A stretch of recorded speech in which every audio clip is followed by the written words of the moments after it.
Hello friends, आज हम लोग स्टार्ट कर रहे हैं प्लांट किंगडम, जो कि बहुत ही इंपॉर्टेंट चैप्टर है नीट के उद्देश्य से।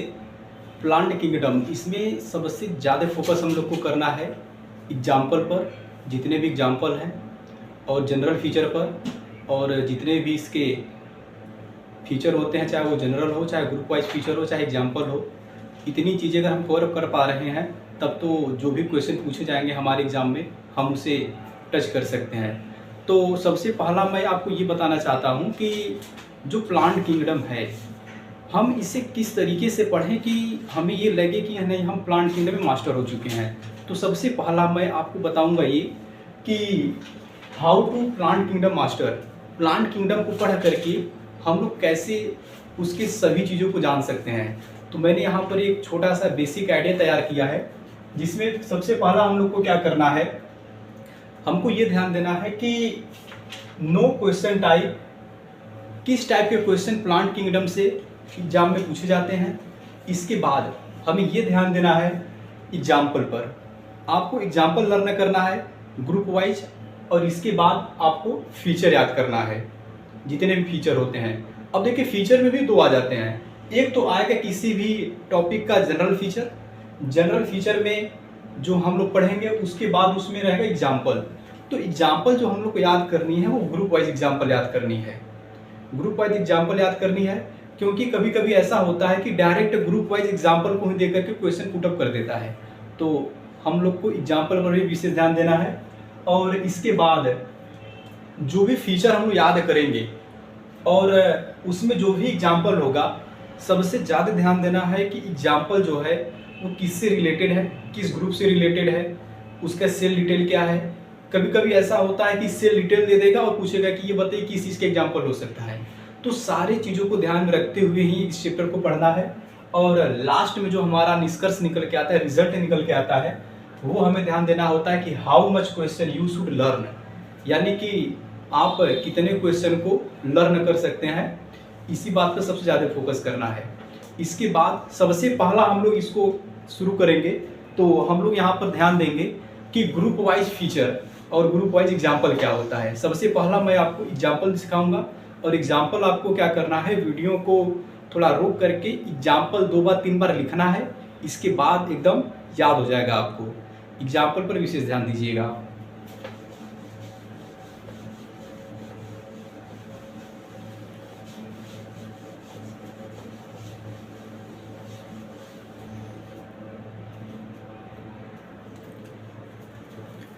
ये एग्जाम्पल सबसे ज़रूरी होता है, जिससे हमें याद करना होता है प्लांट किंगडम के सारे ग्रुप के जितने भी एग्जाम्पल्स हैं। मैं यहाँ पर लिख दिया हूँ, एक बार हम लोग इसे रिवाइज करेंगे साथ में। सबसे पहला है एल्गी। एल्गी में क्या होता है, क्लोरेला, क्लेमाइडोमोनास और वॉलवॉक्स। अब जो नीचे 3 क्लास लिखे गए हैं, ये 3 एल्गी के क्लास होते हैं। सबसे पहला क्लास क्या होता है, ग्रीन एल्गी, जिससे हम क्लोरोफाइसी भी कहते हैं। दूसरा क्लास होता है रेड एल्गी, जिससे हम रोडोफाइसी कहते हैं। और तीसरा क्लास होता है ब्राउन एल्गी, जिसे हम फियोफाइसी कहते हैं। तो ग्रीन एल्गी यानी कि क्लोरोफाइसी के एग्जाम्पल क्या क्या है, क्लेडोफोरा, स्पायरोगैरा, यूलोथ्रिक्स और कारा। रेड एल्गी के एग्जाम्पल क्या है, जिलेडियम, ग्रेसिलेरिया, पोरफायरा और पॉलीसिफोनिया। ब्राउन एल्गी के क्या है, फ्यूकस, एक्टोकार्पस, डिक्टियोटा, केल, सरगासम और लैमिनेरिया। ब्रायोफाइटा के एग्जाम्पल क्या है, मार्केंसिया और लीवरवर्ट। टेरिडोफाइटा के एग्जाम्पल क्या है, टेरिस, ड्रायोप्टेरिस, एडियंटम, साल्विनिया और सिलोप्टम। और जिम्नोस्पर्म में क्या आता है, जिंकेगो आता है, सिकोया आता है, सीड्रस, पाइनस और साइकस आता है। इसके बाद जो एंजियोस्पर्म होता है, जिसे हम फ्लावरिंग प्लांट कहते हैं, यह हाईएस्ट प्लांट होता है, इसका हम लोग को कॉमन एग्जाम्पल देखना है। अब इसके बाद हम लोग अब आते हैं डायरेक्ट क्लासिफिकेशन पर, जो कि हमारे एनसीईआरटी ने दे रखी है आगे। और एक बात आपके मन में आ रहा होगा, क्या मैं यहाँ जो लिख रहा हूँ क्या सारी चीज़ एनसीईआरटी की है? तो आप एकदम श्योर रहिए, सारी चीज़ें यहाँ पर जो भी एक्सप्लेन होगी पूरी 100% एनसीईआरटी फिल्टर रहेगा यहाँ पर। एनसीईआरटी से बाहर हम तो कुछ भी नहीं पढ़ाएंगे, क्योंकि हमारे एग्जाम में एनसीईआरटी से क्वेश्चन आते हैं। तो हम भी क्या करेंगे, एनसीईआरटी यहाँ एक्सप्लेन करेंगे 100% श्योर एकदम।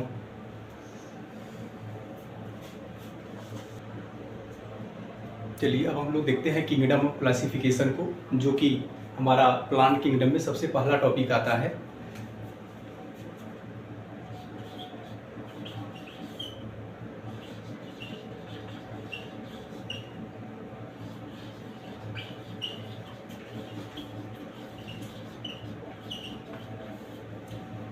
हम लोग अब बायोलॉजिकल क्लासिफिकेशन में क्या किए थे, जो स्टार्टिंग का चैप्टर होता है उसमें हम लोगों ने 2 किंगडम सिस्टम और 5 किंगडम सिस्टम ऑफ क्लासिफिकेशन को वहाँ पर हम लोगों ने रीड किया था।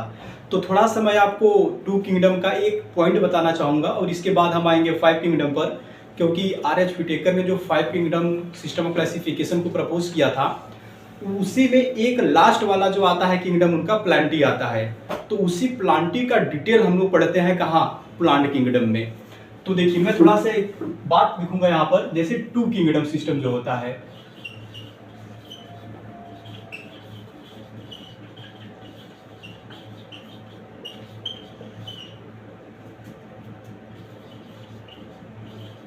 टू किंगडम क्लासिफिकेशन जो होता है ये बेस्ड होता है सेल वॉल पर।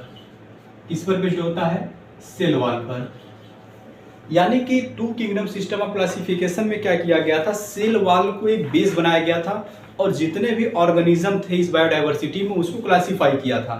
यानी 2 किंगडम सिस्टम के हिसाब से पूरी डाइवर्सिटी को 2 पार्ट में डिवाइड किया गया, एक वो जिनके पास सेल वॉल होता है और एक वो जिनके पास सेल वॉल नहीं होता है। या था पूरी डाइवर्सिटी को उन्होंने क्या किया था कि 5 किंगडम में बांटा था। सबसे पहला क्या आता है, जिसमें लिखूंगा यहाँ कि 5 किंगडम।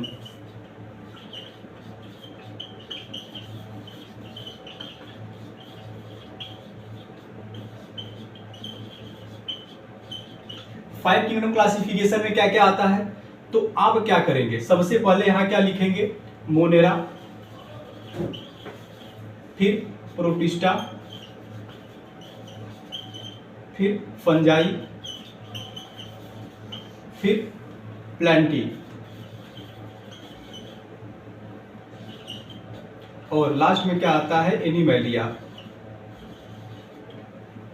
तो यहां पर हमें बेसिस क्या देखना है, हम लोगों को यहां पर ध्यान देना है प्लांटी पर। किंगडम हम लोग प्लांट किंगडम पढ़ रहे हैं, तो आर.एच. व्हिटेकर ने ही समस्त जीवों को 5 किंगडम में डिवाइड किया था, जितने भी ऑर्गेनिज्म थे। सबसे पहला होता है मोनेरा, जिसमें केवल और केवल क्या, sole member of bacteria. Sole member का मतलब एक इकलौता मेंबर होता है जिसे बैक्टीरिया कहते हैं। प्रोटिस्टा में क्या है, जगत किंगडम मोनेरा जो है उसमें जितने भी ऑर्गेनिज्म हैं सब प्रोकैरियोटिक होते हैं। प्रोटिस्टा से क्या होता है, यूकैरियोटिक शुरू होता है, लेकिन अब यूकैरियोटिक भी 2 होते हैं, एक यूनिसेलुलर यूकैरियोटिक, एक मल्टीसेलुलर। तो किंगडम प्रोटिस्टा में यूनिसेलुलर यूकैरियोटिक आते हैं। और यहाँ किंगडम फंजाई से, किंगडम फंजाई में कुछ ऐसे फंजाई होते हैं जो यूनिसेलुलर होते हैं और कुछ मल्टीसेलुलर होते हैं। प्लांटी, प्लांटी में जितने भी प्लांट को रखा गया है सभी के सभी मल्टीसेलुलर होते हैं। तो हमें बेसिकली किंगडम प्लांटी को ही यहाँ पर पढ़ना है। इसमें क्या क्या पढ़ना है हमको, सबसे पहले हम इसमें पढ़ेंगे आपका एल्गी, इसके बाद एल्गी के बाद हम लोग क्या पढ़ेंगे, ब्रायोफाइटा,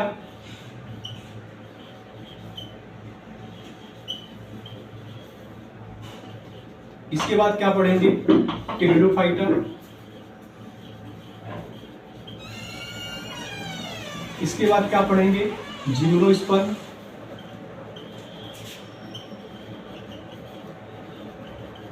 और लास्ट में हम लोग क्या पढ़ेंगे, एंजियोस्पर्म। बेसिकली इन्हीं टॉपिकों पर हमें क्या करना है, इस किंगडम प्लांटी में जो भी पढ़ना है इसी के बारे में हमें देखते हुए चलना है।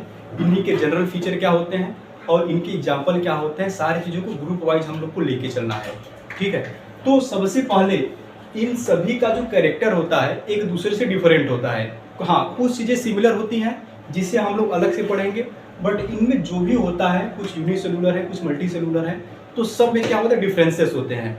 तो इन डिफरेंसेस को हम लोगों ने क्या किया था, कुछ क्लासेस बना के पढ़े थे, यानी क्लासिफिकेशन के कुछ सिस्टम बना दिए थे हम लोगों ने।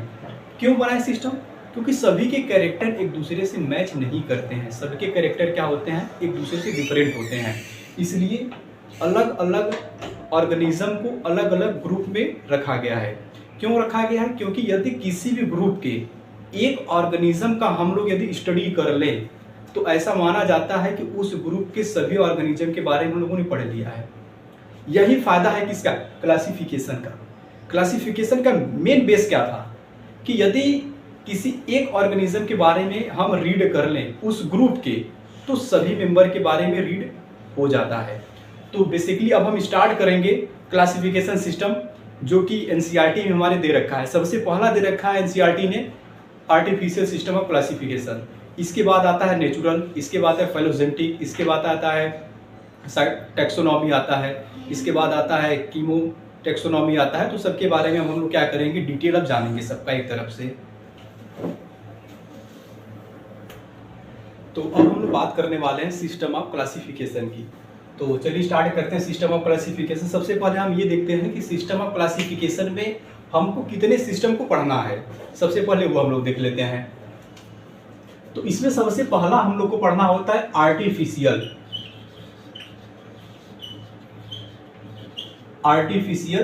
सिस्टम पढ़ना होता है।